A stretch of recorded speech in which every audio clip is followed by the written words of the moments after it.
যে মালগুলো তুলে সব ডাক্তারি সরঞ্জাম, লক্ষ লক্ষ টাকার উপর দাম। একটু সাবধানে চালিও, গর্তে ফেলো না, বুঝছো? ও আপনি ভাববেন না স্যার, আমি ঠিক নিয়ে যাব।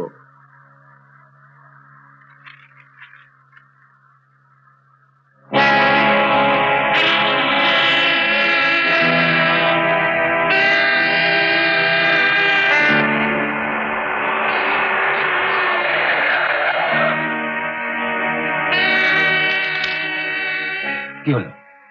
স্টার্টটা হঠাৎ বন্ধ হয়ে গেল স্যার। এমন ট্যাক্সি নিয়ে বেরো কেন? একটু ঠেলে দিলেই ঠিক হয়ে যাবে।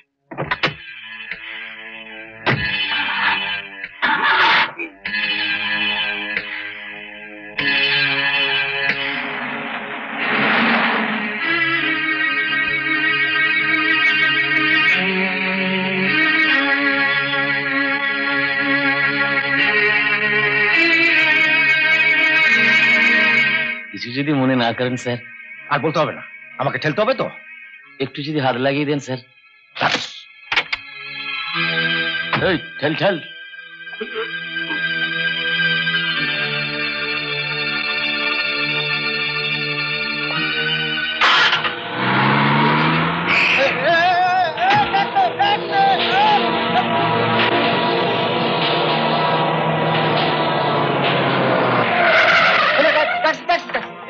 আরে আরে দেখো ভাই, আমার সমস্ত জিনিসপত্র নিয়ে পালালো।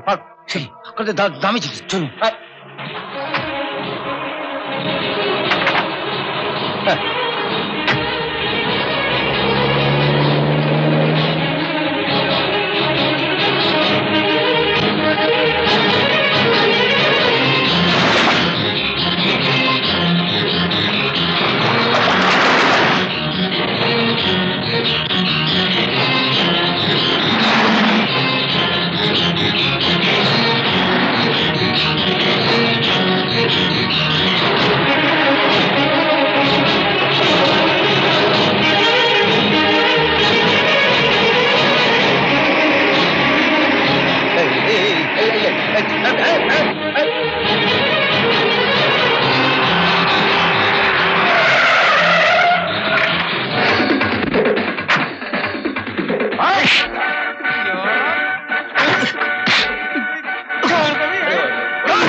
মালটা নিয়ে ছেড়ে মরে যাবে, মরে যাবে।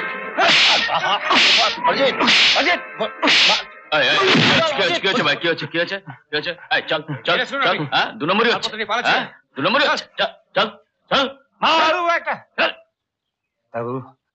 আপনি বসুন, আপনার মালপত্র আমি নিয়ে আসছি।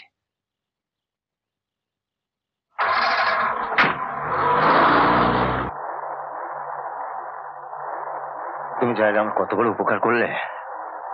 আপনি একদিন আমার জন্য উপকার করেছেন বলেই তো আজ মায়ের আশীর্বাদে আপনার জন্য কিছু করতে পারলাম। আমি আবার তোমার কি উপকার করলাম?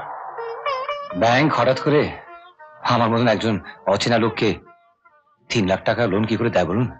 তোমার মতো ভালো মানুষের জন্য কিছু করতে পেরে সত্যি আমার ভালো লাগছে।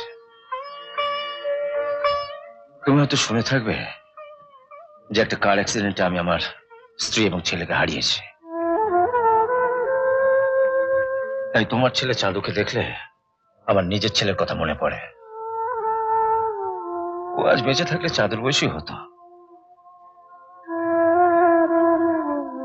তাই ওর ভবিষ্যতের কথা ভেবেই আমি ব্যাংকে ছুটেছিলাম।